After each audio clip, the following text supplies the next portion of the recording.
Hi అండి అందరికీ. అందరూ ఎలా ఉన్నారు? ఈరోజు మా ఇంట్లో మేము గోంగూర పచ్చడి చేసుకున్నాము. ఓన్లీ 5 మినిట్స్ పట్టిందంతే. చాలా టేస్టీగా ఉంది. చాలా తక్కువ టైము, ఈజీగా అయిపోతుంది. ఆ రెసిపీ ఎలా చేయాలో నేను ఇప్పుడు చూపిస్తున్నాను. ముందుగా గోంగూరని వీడియోలో చూపించిన విధంగా ఉప్పు, పసుపు వేసి కడిగి పెట్టుకున్నాను. ఉప్పు, పసుపు వేస్తే దాంట్లో ఉన్న క్రిములు, మట్టి అన్నీ పోతాయన్నమాట. అందుకని మా ఇంట్లో అలా కడుగుతాము. ఎండుమిరపకాయలు మనకు పులుపు తగినంత, ఆవాలు 1 స్పూను, మెంతులు 1/2 స్పూను. ముందుగా పొయ్యి మీద కడాయి పెట్టుకొని అందులో ఆయిల్ వేసి ఈ ఎండుమిరపకాయలు దాంట్లో వేసి వేయించాలి. అలా వీడియోలో చూపించిన విధంగా వేయించాలి. గోంగూర పచ్చడిలో ఉల్లిపాయ నంచుకొని తింటే చాలా టేస్టీగా ఉంటుంది.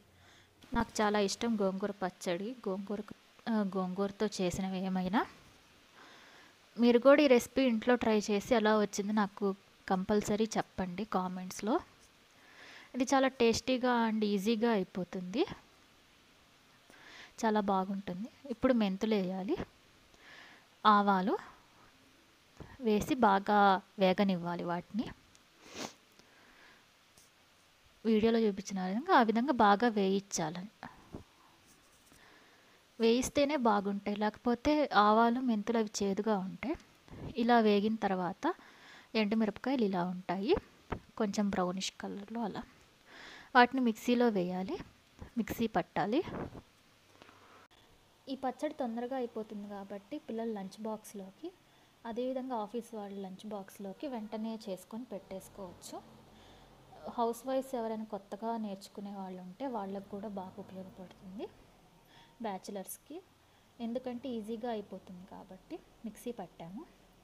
ఇప్పుడు గోంగూరని ఆ కడాయిలో ఇందాక వేపుకున్న నూనెలో గోంగూరని వేయించాలి.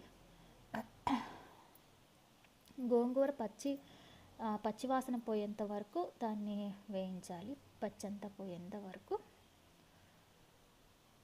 దీంట్లోకి కళ్ళుప్పు అయితే బాగుంటుంది. ఇలా పసుపేసి వేయించాలి. కళ్ళుప్పు అయితే బాగుంటుంది మామూలు సాల్ట్ కంటే పచ్చళ్ళలోకి.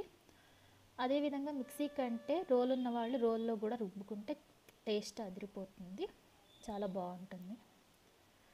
అలా గోంగూరని వీడియోలో చూపిస్తున్న విధంగా పైకి కిందకి తిప్పుకొని వేయించుకోవాలి.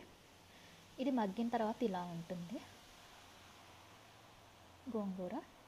ఇప్పుడు గోంగూరని మిక్సీ జార్లోకి ట్రాన్స్ఫర్ చేసుకొని మిక్సీ పట్టాలి. మిక్సీ పట్టిన తర్వాత గోంగూర పచ్చడి రెడీ అవుతుంది. చాలా ఈజీ అండి, 5 మినిట్స్లో అయిపోతుంది. మేము పచ్చళ్ళకి ఎక్కువ పల్లి నూనె వాడతాం. ఇప్పుడు మిక్సీలోది గిన్నెలోకి ట్రాన్స్ఫర్ చేసుకుంటాం, జార్లో ఉంది. పచ్చడి వాసన అయితే చాలా గుమగుమలాడిపోతుంది, చాలా బాగుంది టేస్ట్ కూడా.